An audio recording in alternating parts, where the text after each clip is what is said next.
तुझ्या गावचे आहे. अरे गळ्या, तुझ्या भावाने तुझ्या आई वडिलांना खूप मारझोड केली, आखरी त्यांनी शेवटी त्यांचा देह त्यागून दिलेला आहे.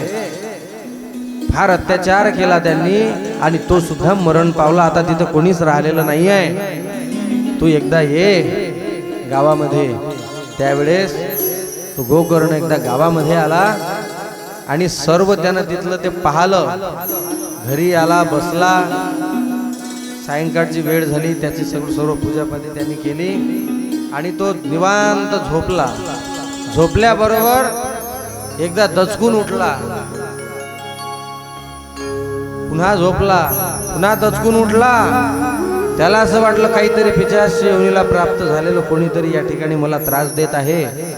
म्हणून त्यानं कमंडलू मधलं पाणी हातावर घेतलं आणि गायत्री मंत्राचा जाप केला. ओम भूर्भुवः स्वतः सवितुर्वरेण्यं भर्गो देवस्य धीमहि धियो यो नः प्रचोदयात्.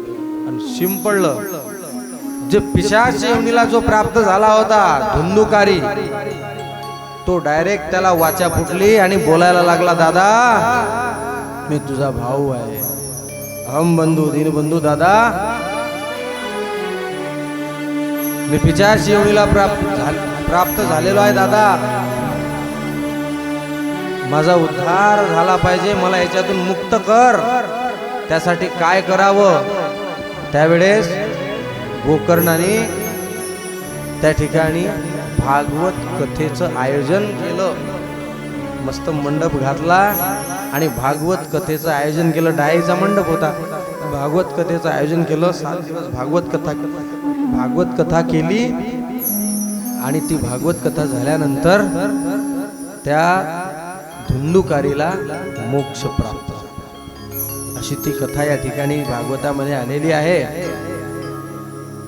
अशा पद्धतीनं आज आपण आपल्या या कथेपर्यंत आलेलो आहोत. आता समोरचं जे आहे आपण उद्याच्या सत्रामध्ये बघूया, कारण आता आपला वेळ झालेला आहे. आपलं अर्धा तास लेट सुरू झालं होतं म्हणून अर्धा तास आपला वाढलेला आहे. नाही तर आपलं 6 वाजता सुरू झालं तर 8 वाजताच बंद होतं. आज अर्धा तास आम्हाला वेळ झाला, त्यामुळं असो काही हरकत नाही. पण तुम्हा सर्वांना एक माझी विनंती आहे, व्यासपीठावरून सांगतो आहे, आपण जेवढे लोक या ठिकाणी आहे ना, आपण सर्वांनी आमच्या माता भगिनींनी उद्या येताना 1-1, 2-2 बायांना आपल्या सोबत आणा, म्हणजे या कथेचा लाभ त्यांना सुद्धा मिळाला पाहिजे. तुमच्या परिचयाचं कोणी असेल, परिचयाचं जवळचं कोणी असेल, त्यांना सुद्धा आपण या ठिकाणी आणावं. आपाजी उद्या कोणी सोबत 2-4 लोक घेऊन या बरं.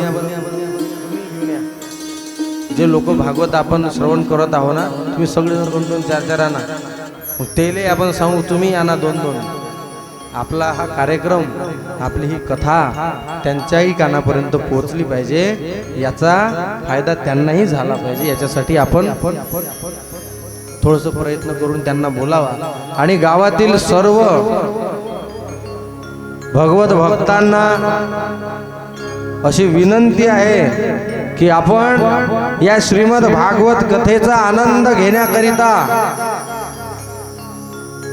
श्री रामचंद्र संस्थानमध्ये आपली हजेरी लावावी अशी सर्वांना विनंती आहे. ज्यांच्या ज्यांच्या कानापर्यंत माझा आवाज जातो आहे त्यांनी उद्या ठीक 6 वाजता रामचंद्र संस्थानमध्ये येऊन या कथेचं रसपान करायचं आहे अशी आपणा सर्वांना विनंती आहे.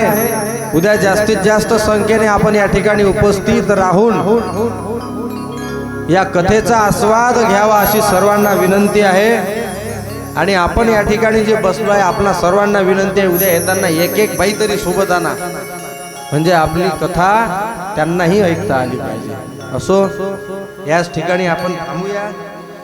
कृष्णाय वासुदेवाय हरे परमात्मने प्रणतक्लेशनाशाय गोविंदाय नमो नमः. हरे नमः हरे नमः हरे नमः. आरती करता सर्वांनी उभं राहा.